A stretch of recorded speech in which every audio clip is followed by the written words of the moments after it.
नमस्कार, ये आकाशवाणी चंडीगढ़ है। अब आप सुकीर्ति से प्रादेशिक समाचार सुनिए। पहले इस बुलेटिन के मुख्य समाचार।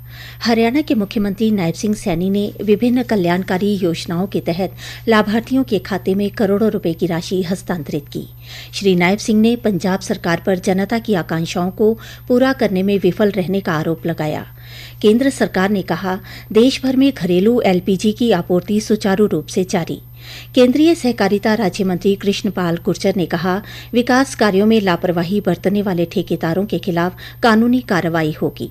और हरियाणा में आज विश्व रेड क्रॉस दिवस पर कई कार्यक्रमों का आयोजन किया गया। अब समाचार विस्तार से। हरियाणा के मुख्यमंत्री नायब सिंह सैनी ने चंडीगढ़ में विभिन्न जन कल्याणकारी योजनाओं के तहत लाभार्थियों के खातों में करोड़ों रुपए की राशि हस्तांतरित की, जिसमें लाडो लक्ष्मी योजना की 7वीं किस्त शामिल है। मुख्यमंत्री ने 9,76,000 बहनों के खातों में 205 करोड़ रुपए की राशि जारी की। अलग अलग स्कीम के प्रदेश में जो बेनिफिशरीज हैं, उन बेनिफिशरीज को सीधा लाभ उनके खाते में पहुंचाने का काम पारदर्शी तरीके से हमारी सरकार कर रही है। आज लाडो लक्ष्मी योजना की 7वीं किस्त जारी करते हुए मुझे खुशी हो रही है। अब तक 7 किस्तें जारी की जा चुकी है। 7 किस्तों में बहनों के खाते में 1,415 करोड़ रुपया जमा किया। ये महिलाओं को आर्थिक रूप से सशक्त करने का आदरणीय प्रधानमंत्री जी का एक बड़ा इनिशिएटिव था। मुख्यमंत्री ने सामाजिक सुरक्षा पेंशनों के तहत 35,62,000 लाभार्थियों को 1,146 करोड़ 73 लाख रुपए जारी किए गए। इसी तरह मुख्यमंत्री ने किसान मुआवजा राशि भी जारी की। जो फसल खराबा हुआ था खरीफ का, उसमें 1,50,583 किसानों को आज 370 करोड़ 52 लाख रुपए की मुआवजा राशि आज जारी की है। इसके अलावा दयालु योजना के तहत 5,677 परिवारों को 215 करोड़ 29 लाख रुपए की सहायता राशि और 11,23,000 बहनों के खाते में गैस सिलेंडर सब्सिडी की 38 करोड़ 54 लाख रुपए की राशि जारी की गई। साथ ही 64,923 विद्यार्थियों को छात्रवृत्ति के रूप में 100 करोड़ 45 लाख रुपए की राशि डिजिटल माध्यम से प्रदान की गई।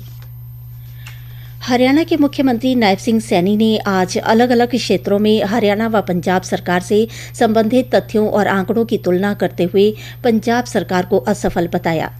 मुख्यमंत्री आज चंडीगढ़ में सरकार की विभिन्न योजनाओं के लाभार्थियों के खातों में लाभ राशि के सीधे हस्तांतरण उपरांत पत्रकार वार्ता को संबोधित कर रहे थे। उन्होंने कहा कि हाल ही में पंजाब में हुए बम विस्फोट के संबंध में पंजाब के मुख्यमंत्री कह रहे हैं कि उन्हें इस बारे में कुछ पता नहीं है, जबकि वहां के पुलिस महानिदेशक के अनुसार इसके तार आईएसआई से जुड़े हो सकते हैं। श्री नायब सिंह ने कहा कि पंजाब सरकार नशे व खनन को नियंत्रित करने का झूठा दिखावा कर रही है। उन्होंने कहा कि पंजाब के लोग बदलाव चाहते हैं। उनके पंजाब दौरों पर विपक्ष द्वारा उठाई जा रही आपत्ति के संबंध में मुख्यमंत्री ने कहा कि पंजाब के लोग उन्हें प्यार से अपने कार्यक्रमों में बुलाते हैं, तो इससे विपक्ष को क्या परेशानी है। एक प्रश्न के उत्तर में श्री नायब सिंह सैनी ने कहा कि आम आदमी पार्टी द्वारा काफी पहले की गई घोषणा के बावजूद आज तक वहां महिलाओं को आर्थिक लाभ नहीं दिया गया। हरियाणा के वर्तमान बजट में महिलाओं के लिए 6500 करोड़ रुपए के बजट का प्रावधान करने के बाद पंजाब सरकार ने लोक दिखावा करते हुए आनन फानन में विधानसभा में महिलाओं के लिए घोषणा कर दी, जबकि अभी तक एक महिला को भी लाभ नहीं मिला है। केंद्र सरकार ने कहा है कि देश भर में घरेलू एलपीजी की सुचारू आपूर्ति जारी है। नई दिल्ली में आज पेट्रोलियम और प्राकृतिक गैस मंत्रालय की सचिव सुजाता शर्मा ने कहा कि सरकार का प्रयास है कि घरेलू उपभोक्ताओं को गैस की कमी का सामना न करना पड़े और कीमतें स्थिर बनी रहें। भारत सरकार ने ये कोशिश की अभी तक कि कोई प्राइस इंक्रीज ना हो और इसके लिए एक्साइज ड्यूटी भी कम की। इसके अलावा और भी बहुत सारे कदम लिए, जैसे कि रिफाइनरीज के अंदर एलपीजी प्रोडक्शन को इंक्रीज करना, पीएनजी कनेक्शंस को प्रमोट करना, हमारे फर्टिलाइजर प्लांट्स को भी धीरे धीरे बढ़ाया गया और अब लगभग 98% तक उनकी सप्लाई इंश्योर की गई है। सुश्री शर्मा ने कहा कि सरकार ने प्रवासी श्रमिकों के लिए 5 किलोग्राम के सिलेंडरों की आपूर्ति भी बढ़ा दी है। प्रादेशिक समाचार आकाशवाणी चंडीगढ़ से प्रसारित किए जा रहे हैं। हमारे बुलेटिनों और ताज़ा समाचारों के लिए आप हमारी वेबसाइट newsonair.gov.in पर लॉगिन कर सकते हैं। ये समाचार हमारे यूट्यूब चैनल और x handle Akashvani news Chandigarh पर भी उपलब्ध हैं। केंद्रीय सहकारिता राज्य मंत्री कृष्णपाल गुर्जर ने आज पलवल में जिला विकास समन्वय और निगरानी समिति की बैठक में केंद्र व राज्य सरकार द्वारा करवाए जा रहे विकास कार्यों की समीक्षा की। केंद्रीय राज्य मंत्री ने मीडिया से बातचीत में कहा कि पलवल जिले में विकास कार्यों को गति प्रदान करने के लिए दिशा निर्देश दिए गए हैं। विकास कार्यों में लापरवाही बरतने वाले ठेकेदारों के खिलाफ कानूनी कार्रवाई अमल में लाई जाएगी। विकास कार्यों की रिपोर्ट पेश करने के भी निर्देश दिए गए हैं। एक सवाल के जवाब में श्री गुर्जर ने कहा कि विकास कार्यों में कोताही बरतने की शिकायत बैठक में सामने आई है। ऐसे मामलों की जांच के निर्देश दिए गए हैं। जांच रिपोर्ट में दोषी पाए जाने वालों के खिलाफ कार्रवाई की जाएगी। किसी भी प्रकार का भ्रष्टाचार बर्दाश्त नहीं किया जाएगा।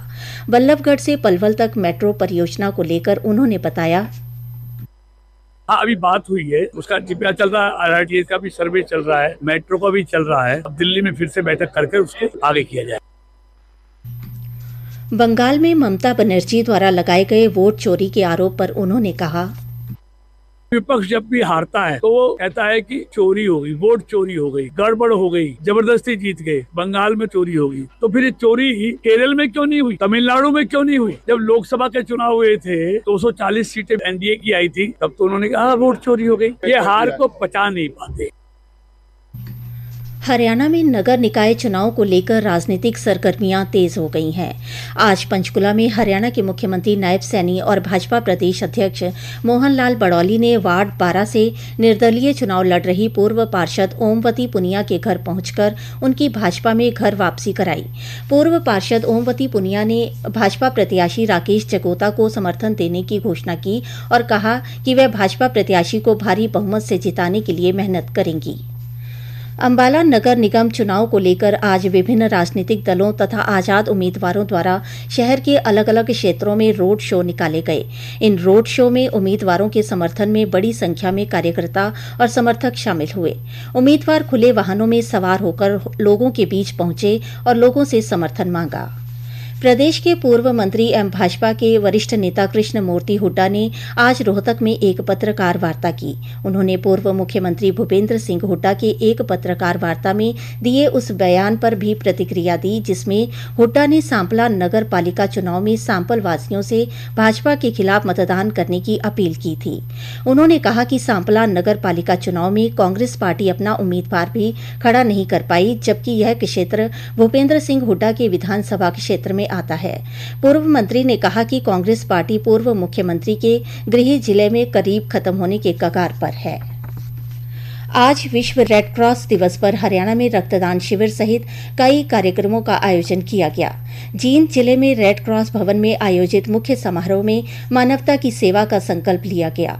कार्यक्रम में हरियाणा के राज्यपाल असीम कुमार घोष ने वीडियो कॉन्फ्रेंसिंग के माध्यम से अपना संदेश दिया। मुख्य अतिथि अतिरिक्त उपायुक्त प्रदीप कौशिक ने बताया कि रेड क्रॉस सोसाइटी की ओर से रक्तदान शिविर के आयोजन के अलावा लगभग 5.25 लाख रुपए की लागत के सहायक उपकरण भी वितरित किए गए। रेड क्रॉस दिवस के उपलक्ष्य में आज हमने एक ब्लड डोनेशन कैंप लगाया है, तो लोग ज्यादा से ज्यादा रक्तदान के लिए मोटिवेट हो। और जो दिव्यांग है उनको कुछ अप्लायंसेस, कुछ इंस्ट्रूमेंट्स हमने डिस्ट्रीब्यूट किए हैं। लगभग 5.25 लाख रुपए के अप्लायंसेस जो है, जिसमें कानों की सुनने की मशीन है, व्हील चेयर है और बैथ है, कई सेफ्टी बेल्ट है। फरीदाबाद में भी विश्व रेड क्रॉस दिवस जिला रेड क्रॉस सोसाइटी द्वारा सेवा, जागरूकता और मानवता को समर्पित विभिन्न कार्यक्रम आयोजित किए गए। जिला रेड क्रॉस सोसाइटी के सचिव विजेंद्र सरोता ने बताया, आज विश्व रेड क्रॉस दिवस के अवसर पर जिला रेड क्रॉस सोसाइटी द्वारा एक रक्तदान शिविर का आयोजन किया गया है और एक यूथ रेड क्रॉस के साथ सेमिनार किया गया है। उसके बाद हमारे नशा मुक्ति केंद्र में भर्ती सभी रोगियों को फल और मिठाई वितरित की गई। विशेष पोषाहार वितरित किया गया। आज विश्व थैलेसीमिया दिवस व विश्व रेड क्रॉस दिवस के अवसर पर हिसार रेड क्रॉस भवन में रक्तदान शिविर और एक रैली का भी आयोजन किया गया। रैली में लोगों को नशे के दुष्परिणाम बारे जागरूक किया गया। मुख्य समाचार एक बार फिर। हरियाणा के मुख्यमंत्री नायब सिंह सैनी ने विभिन्न कल्याणकारी योजनाओं के तहत लाभार्थियों के खाते में करोड़ों रुपए की राशि हस्तांतरित की। श्री नायब सिंह ने पंजाब सरकार पर जनता की आकांक्षाओं को पूरा करने में विफल रहने का आरोप लगाया। केंद्र सरकार ने कहा, देश भर में घरेलू LPG की आपूर्ति सुचारू रूप से जारी। केंद्रीय सहकारिता राज्य मंत्री कृष्णपाल गुर्जर ने कहा, विकास कार्यों में लापरवाही बरतने वाले ठेकेदारों के खिलाफ कानूनी कार्रवाई होगी। और हरियाणा में आज विश्व रेड क्रॉस दिवस पर कई कार्यक्रमों का आयोजन किया गया। इसी के साथ ही प्रादेशिक समाचार समाप्त हुए।